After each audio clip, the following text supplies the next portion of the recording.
Alright everyone, today you are joining me in the basement laundry room, and this is literally just a corner of the basement. The previous owners put a utility in every corner, and the rest of the basement is an absolute disaster mess. Everything we've ever owned is stored because we have lots of children, and because of lots of children we also do lots of laundry. So last night I ran a load of laundry and I thought, boy, it doesn't sound quite right. I came down here and I opened the lid and it was just spinning in a circle. No back and forth agitation. Now, one of two things that can be wrong. Number one, it can be the feed dogs.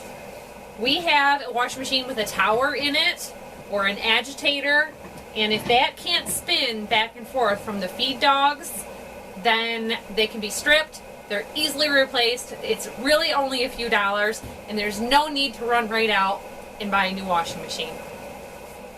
Times are hard. It's time to be frugal. In our family, every day we live a frugal life. We want to save that money for doing big things. The second thing that can be wrong with it is what's called a motor coupler. And between the motor and the transmission, there's this little plastic piece. Now, why on earth they've made it of plastic, I have no idea. But I will tell you, you can save a lot of money by buying your parts online instead of buying them local, because you're not paying the overhead for the building and the employees, for the people who are sitting there, because they are designed to sell parts to the appliance repair person who passes that expense on to the homeowner or the appliance owner. Now, I've done both of these jobs in the past, so we're going to dig into one, and if that's not it, we're going to find out what number two is. Now, I've had this washing machine here for probably 7 years. Our old washing machine was probably well over 15 years old, and the one before that, over 20. As long as it's not your transmission, you can keep things going on the cheap. So I'm going to show you how to get into this first repair, and we're going to check out that motor coupler, because that's the quickest, easiest thing to investigate. Okay, so one of the first things that you want to know is how are you going to open up this cabinet? Now, a lot of people will try to work on one of these machines by turning it over on its back, and that is not the right way to do this. This whole metal cabinet comes right off, and it comes off really easy. In the past, the older model Kenmore's Whirlpools were the same. They're all made by Whirlpool Corporation in Benton Harbor, Michigan. This is a Kenmore 600 series, but they had like a 500 series. They had an 800. They had a Kenmore Elite. So for ordering parts, you're going to want to know your model number. And in most washing machines, it's right here under the lid. There's a sticker. Occasionally on some models, they would put it on the back. But for Kenmore and Whirlpool, they always stuck it right here on the inside lid. And that can be hard to see at actual adult height level because that lip of the lid is hiding it. So know that. So in the past, there would be a couple of screws on the back side, and then you would have to pull this out from the wall to be able to access those screws. Now, I will tell you, the first thing you want to do, mentioning pulling it out from the wall, is to unplug your unit.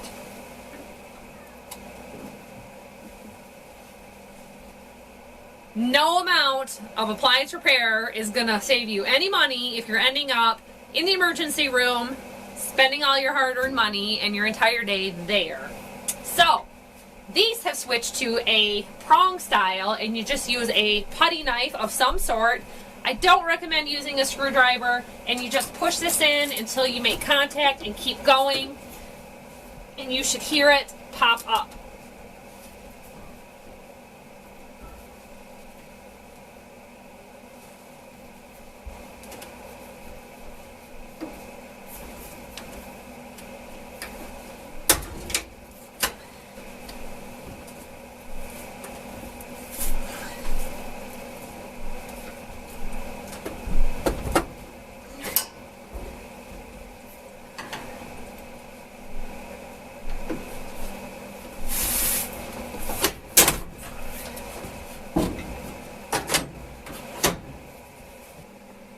Now, my washing machine is sitting on a plastic drain pan on a carpeted floor, so it tends to slide, and I will tell you, this is the perfect opportunity to do a good cleaning of your unit. You take care of these and they will last a long, long time. Now, I have not had to do any service on this machine for years.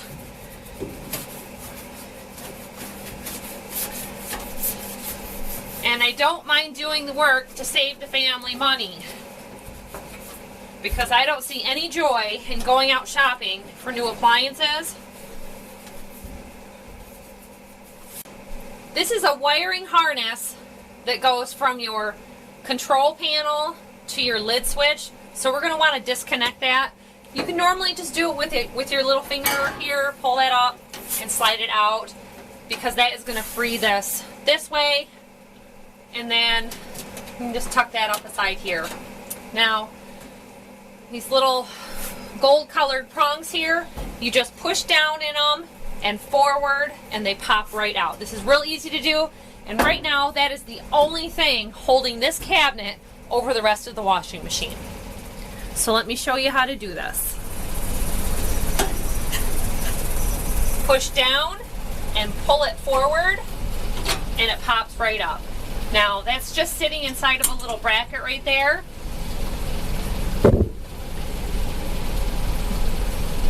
That's what it looks like up close.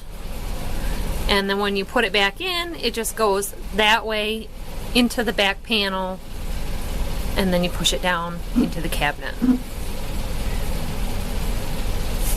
Here it is again. Push down, pry it forward, and let it spring up. I will remind you that while you are working on your cabinet,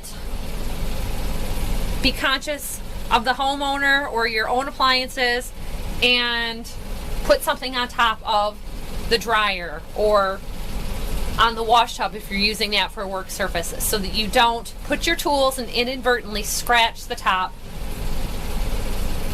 because any scratch through that enamel from the factory, you're going to end up getting rust in a damp basement like ours.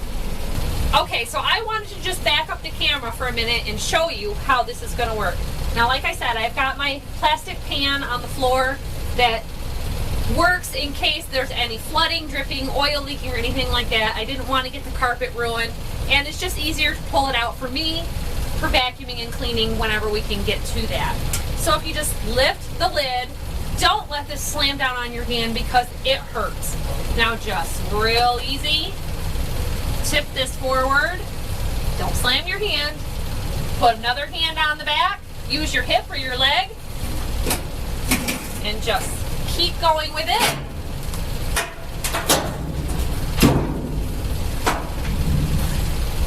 It's got a very small lip on the front end of it.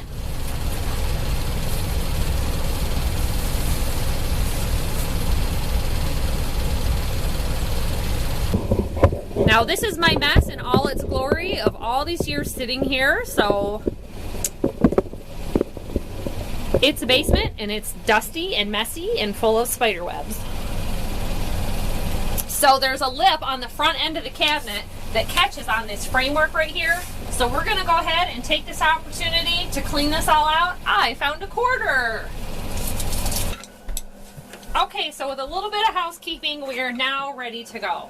Now, you can do this with this propped up leaning against the wall, or you can work on it flat like this. Now, I will tell you, there are aftermarket parts and there are factory certified parts. If you get a part and it says FSP, that means factory certified parts. Totally compatible and what is original to your machine. Now, that being said, I buy a lot of my parts on eBay. I used to get a lot of them from appliancepartspros.com. If you are not sure of your actual part number, what you can do is go on. For many different makes and models, I'll use SearsPartsDirect.com. You go in there, you punch in your model number, you find your part, and it'll tell you the current part number or a previous part number if it's obsolete. Now, this right here is your pump. And if you have standing water ever in your machine, this would be the source of the problem. This just is sitting on here with two prong clips and two hoses that are attached with hose clips. Real easy to swap out. These probably cost $10 to $15. We're going to pry this off.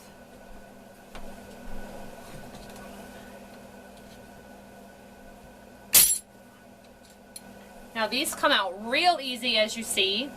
It's just got a little T shape in there. It goes in sideways and twists down. Keep your parts. If you're not sure, you can video yourself so that you can make sure that you put your parts back where they belong as you go. Now this is attached to the motor. We're just going to pull this straight off and we're going to put it aside. You can take this off, but you're going to want a bucket or use your drain pan to clean any of the water out so that you don't get a bath or to get your floor all wet. Not a good situation with today's laminate flooring. Okay, so right here is your motor. This is your drain. Now there's a wiring harness here, and you can take that off and put it right aside. There are 2 hex head nuts right here, and I found in the past it is generally a 6mm. So you're going to want to use a socket or pliers or whatever you have on hand to get that off, but pliers aren't the best tool of choice. Okay, so just to show you what it looks like from both ends, this is the motor coupler on the shaft of the motor. See that? And it can only go on one way. Well, you could reverse it and put it on the other way. Because this isn't a rounded shaft, it is a rectangle shaft with rounded ends, you'll know that you can't put it on the wrong way. So I'm going to put this on the same way that it was, on the same holes. There was no cracks in this. It was still in good shape. We're going to reuse it. There's no reason to swap it out. Now you can see this is the other end of it here. I know I don't have great lighting. I don't have any light at all. The other piece of that plastic triangle is right in there mounted on the motor shaft. If you need to take that off, you just pry it off with a screwdriver, pop the new one on. It's a real easy assembly. And like I said, aftermarket, this is, you know, I've paid $4.95 on eBay for this part section. So this is not our problem. It's not affecting our situation. We're going to reassemble this and we're going to join you back up at the top of the tub. We're going to look at the feed dogs that make the agitator go back and forth. An interesting bit of information I can give you is there's a website called applianceage.com, and if you can punch in your model number and your serial number, which on your washing machine is under your lid on that back section right around the edge where the water comes out, that will tell you when your machine was manufactured. If you can't find that information, sometimes you can find it on certain parts. Here's my motor. It's dated 1/7 of 09. So this motor is 11 years old, but that's when it was manufactured. Probably anywhere within 2009, this was installed and shipped to a store. Now I will tell you, we bought this secondhand because the transmission went out on our old washing machine. And I knew that our clothes weren't getting clean recently as well as they should. Now I threw in a white t-shirt that I'd got a little speck of cherry juice on it, and it came out dirtier than it went in. So I knew before it made that noise that something was up, and sure enough, it was that next load. Now see how this is not engaging the bottom? They're supposed to go together like this. So I'm having to push down on that, which is a pretty good indicator that it's those feed dogs engaging the top and the bottom together. Now they don't always go together, so don't be convinced that that's the problem. So we're going to take this apart. Now my machine has the optional fabric softener dispenser, so this just pops right up, and again, this is a good time to clean everything. Clean your agitator, clean the fins that spiral down, clean the tub, clean this all out, because especially if you use heavily fragranced, very waxy fabric softener, it tends to get built up in here. So this is a good time to clean out all that accumulation. Also, all here around the edge, this is the underneath of the bleach dispenser cap. I've cleaned the inside of my cabinet, and to my dismay, I actually have rust started in my cabinet right here. And I knew I would have rust along the bottom because our basement floods every spring. And speaking of flooding, this is what I wanted to tell you. This is the reason I have this drip pan, besides saving the floor of any issues of any drips and leaks. Where that mounted on the motor, the electrical component, if that gets underwater, if the motor gets underwater, that's where you get flood damage. As you see, that mounts on the bottom of the tub. It doesn't set on the floor, so you've got quite a few inches of leeway if you ever do have any flooding. Okay, so this is where the repair starts getting fun and interesting instead of down on the floor in the dark. Now, generally speaking, these come off pretty easy.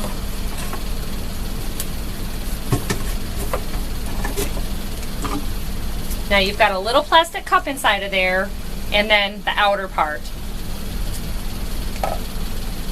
Everything that this does for you, it sits right in this cradle. It doesn't actually attach to this. Again, it's a good time to take a few minutes and clean that out.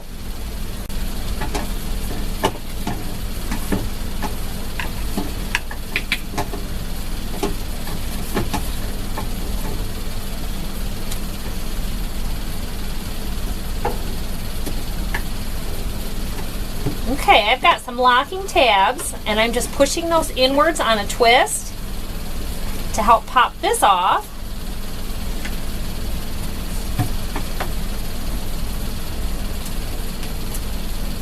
And just remember that you're working with plastic. You might be working with old brittle plastic, and we just pop that right off with no problem. I just wanted to show you, see, you've got these little tabs here. That's why I was pushing it in and kind of twisting it to get that up and out of there. But see, all that you don't see from the top, good time to take this apart and clean it, because you want your clothes clean. We're going to have to get a socket wrench with an extension because we've got to get that nut out of there, and I'm guessing that's probably going to be a 1/2 inch or a 5/16 inch nut, and the socket is not going to reach that far down, so you've got to get an extension.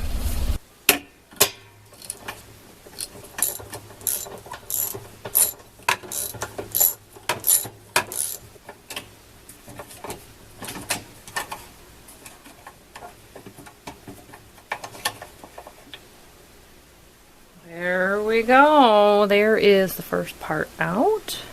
Look at that. And this was, I don't even know what size it was. Okay, let me bring you over here and show you what I've got. Maybe I can get you a little better view while I work. There. Okay. Now this should just lift right out. See that? Okay, so these are the upper feed dogs, and everything looks fine on there. When they start going, they, reach out and grab hold and tell everything to agitate with the bottom. So now that should just lift right off. Here we go. Look at all that gross dirt in there. Years and years. It's amazing in a washing machine how much dirt is left behind after all that laundry.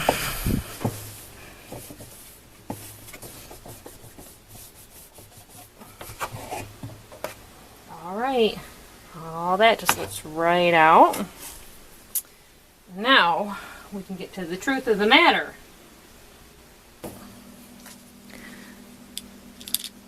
Okay, so what happens here is these feed dogs are supposed to have 3 little nubs on the end, and they get wore off.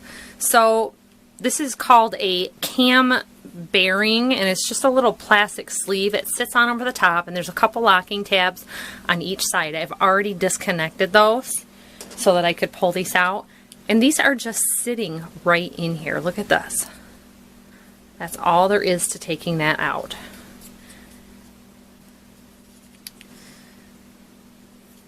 So this has 4. Sometimes washers will have 5 or 6, but I had to look up and find the part number. I'll put everything down in the description below.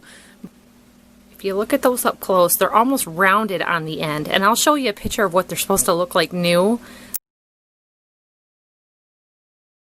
That is not supposed to be like that. So I've got these 4 here, and as luck would have it, in my appliance repair time, I actually had taken apart a washing machine and saved a box of parts. And they're the same part number from an older washing machine. And I can get this washing machine back up and running today by putting these on here. I can go ahead and order a separate set of feed dogs. I actually looked online, and through Sears it was $4.23, not including shipping. I found them on appliancepartspros.com and they were on sale. They were like $2.50 and they're on eBay with shipping anywhere from $3 to $6.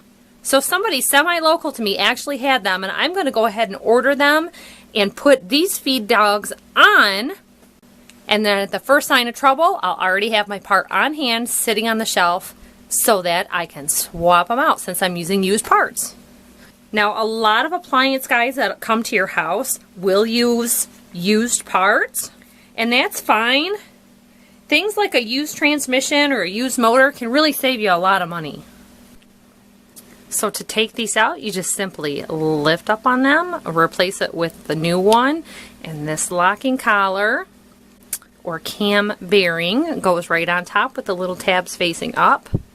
There's little grooves so you can't get it wrong. Push that on, make sure you hear that snap. It's all locked in place. Now they won't fall out.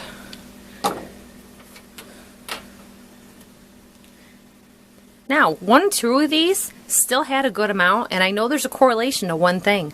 I started using fabric softener this week because we're using the clothesline a lot. I can see a little coating of white powder on these from using the fabric softener.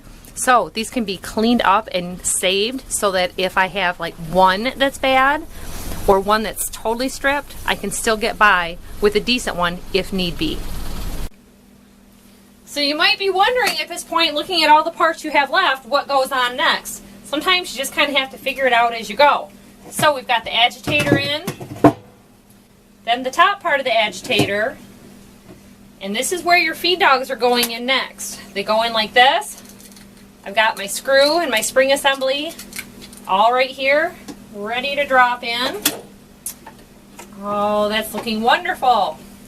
Now, we're going to snug that up. When you get it just about as tight as you think it needs to be, hold the bottom of the agitator and give it a good snugging up.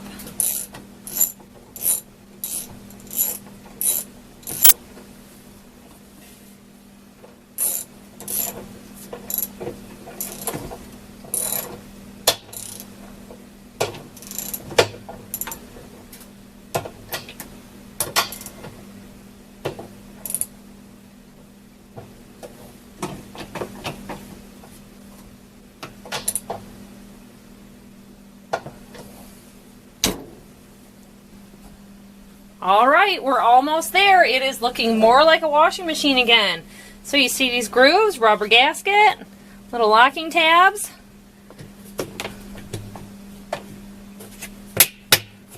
Snap that snapperoonie down. That's probably the one part I did not get cleaned.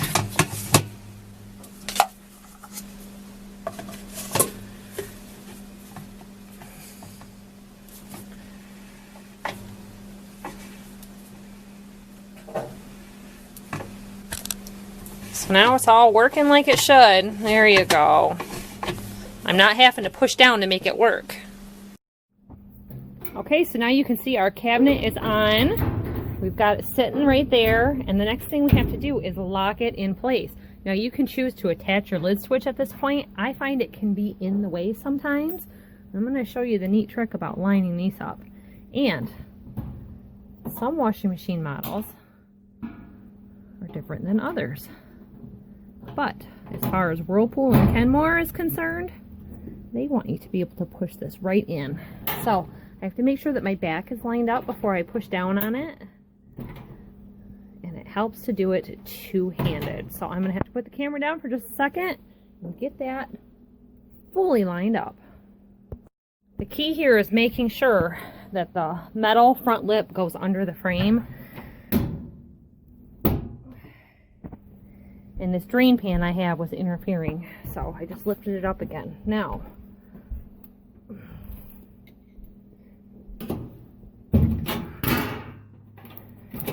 like I said, you gotta watch that wire. It slipped right down there and I didn't notice it. Okay, plug her in. Now, you see here, little spring clips. That sits right down in there. If you ever need wiring diagrams, they're inside of your machine under the control panel.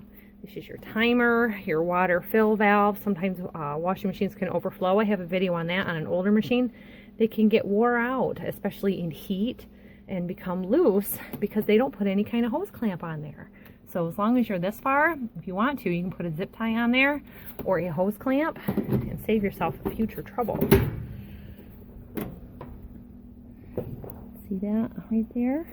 You got to get that down in there before you push down.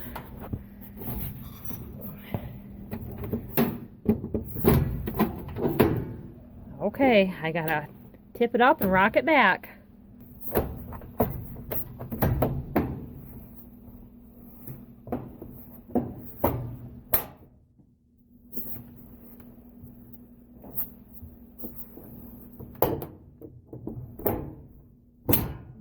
Okay, tricky. I had to put some weight on the back to get it to go down into those slots and push it down. All right, we are all set. We are ready for a load. And I just broke my own rule. Keep your tools on something else so that you don't scratch the top. Because you've gotten this far, pat yourself on the back. You don't want to have to go buy something new because you got a scratch on it. So that is the Whirlpool Kenmore washer repair, everybody. Thanks for watching. Thanks for sticking with us to the end. I hope this helped you get yours done, to at least give you the confidence to know what to look for, how to do it step by step. This old handyman stuff is kind of a days gone by, thing of the past in a throwaway society, and it's good to learn, it's good to save money, and it's good to have that good feeling inside of yourself that you did something good today. Today I did something great for my family, and I hope I did something good for you. Thanks for watching, and we'll see you next time. Bye-bye.